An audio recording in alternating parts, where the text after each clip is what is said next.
Muhammadiyah. أعوذ بالله من الشيطان الرجيم. بسم الله الرحمن الرحيم.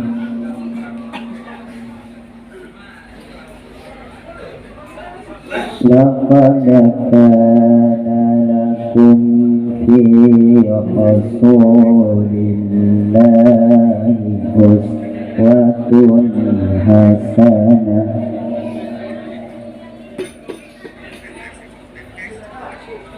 لمن كان يرجو الله واليوم الآخر وذكر الله كثيرا.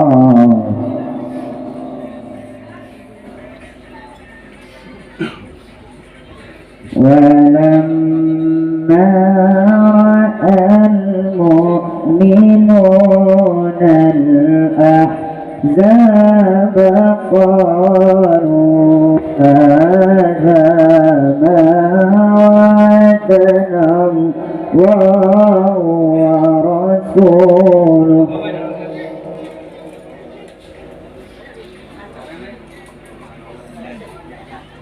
وصدق الله ورسوله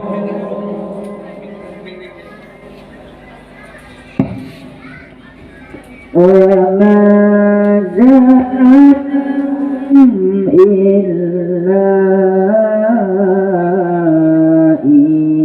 إيمانا وتسليما.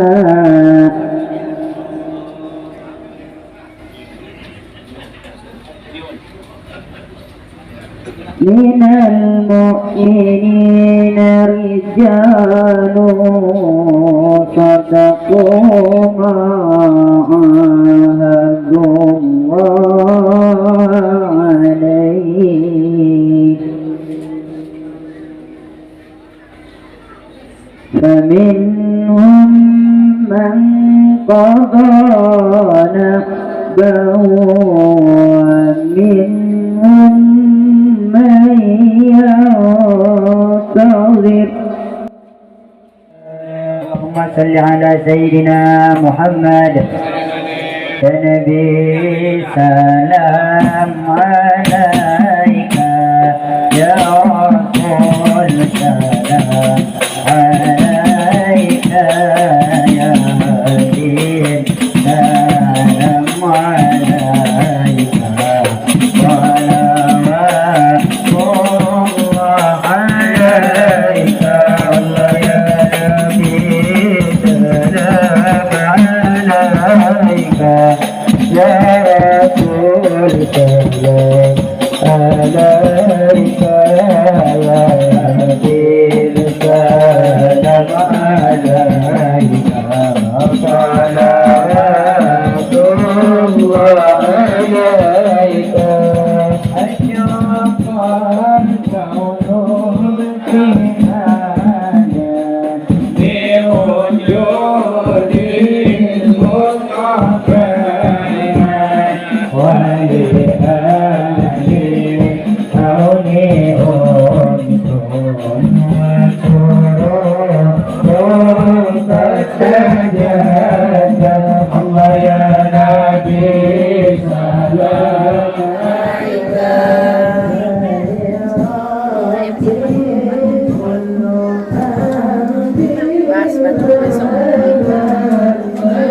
tanggal dulu tuh.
Ya Allah, اغفر لي ذنوبي يا الله، ببركة الهادي ورحمتك يا الله، نرتدي منك يا الله، إلى رب العالمين يا الله.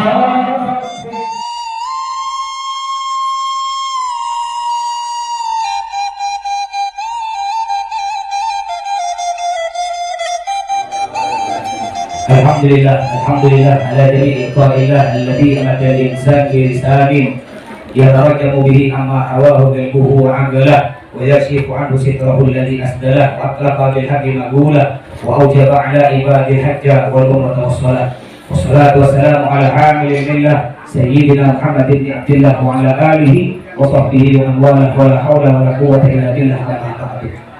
Yang saya hormati para sesepuh, para tokoh-tokoh masyarakat, juga yang terhormat Bapak Haji, Ibu Hajah, yang terhormat juga Suahibul Bed, Suahibul Hajah, tuan rumah, yaitu Bapak Daris Mansib Gombang sekeluarga, yang terhormat keluarga besar Minangkabau, juga termasuk keluarga besar Sumatera Barat, para tetangga, para undangan, para hadirat yang semoga kita hadir di sini selalu mendapatkan berkah dan rahmat dari Allah Subhanahu wa taala.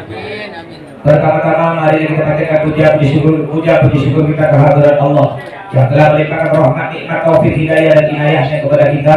Juga tidak kalah pentingnya Allah telah memberikan umur yang panjang hingga alhamdulillah sampai pada malam hari ini kita bisa hidup di dunia ini dalam keadaan Islam dan iman. Semoga Allah selalu melancarkan umur kita semua untuk digunakan beribadah kepadanya. Amin ya rabbal alamin. Salam serta salam kita haturkan pada junjungan kita Nabi besar Muhammad sallallahu alaihi wasallam. Hadirin hadirat rahimakumullah, alhamdulillah untuk ketiga kalinya saya diundang oleh keluarga besar Minang. Yang pertama di rumah Bang Man, yang kedua di kantor Minang, pada waktu itu datang Dr. Buya Ar-Razi, dan yang ketiga alhamdulillah ketemu lagi dengan saudara-saudara dari Minangkabau. Kita berkumpul di sini dalam acara Maulid Nabi Muhammad SAW. Ada orang mengatakan yang mereka Maulid Nabi hukumnya bid'ah. Nah, hati-hati ini banyak budak-budak muda kena ini aliran ini. Namanya aliran Salafi Wahabi. Tanda mereka biasa pakai kain Pak. Biasa mereka pakai celana. Nah, celananya bergantung. Biasa jidatnya hitam. Jadi seakan-akan menunjukkan bahwa dia ahli ibadah. Ahli sujud. Ahli sujud dari mana? Contoh, Buya Razi. Kita nggak sini ya? Buya Razi ayo kita nggak? Ada kan? Apakah beliau tidak ahli sujud? Ustaz Somad kita nggak? Ada. Habibah Habib Semit, Habib Rizik, Buya Yahya. Mereka ulama-ulama besar. Inti sininya tak hitam. Apakah mereka tidak ahli sujud? Kalau budak-budak ini ya, abang-abang mungkin mau hitam, gampang batuan aspal ke depan. Nah, jadi kita sujud gosok-gosok ke aspal, nah itu langsung hitam tuh. Ini namanya aliran Salafi Wahabi. Kalau orang tua jarang kena orang tua. Yang banyak kena ini budak-budak muda. Jadi bapak-bapak ibu hati-hati. Yang punya anak masih muda yang masih kuliah tuh, kalau anaknya udah berubah dan penampilannya berubah, udah tidak mau cium tangan orang tua, mereka ini tidak mau cium tangan orang tua. Kenapa? Syirik. Karena nyembah manusia tadi, tak mau. Udah tak mau doakan orang tua. Hati-hati. Ya Nabi salam alaika, Ya Rasul salam alaika, Ya Habib salam alaika, salawatullah alaika.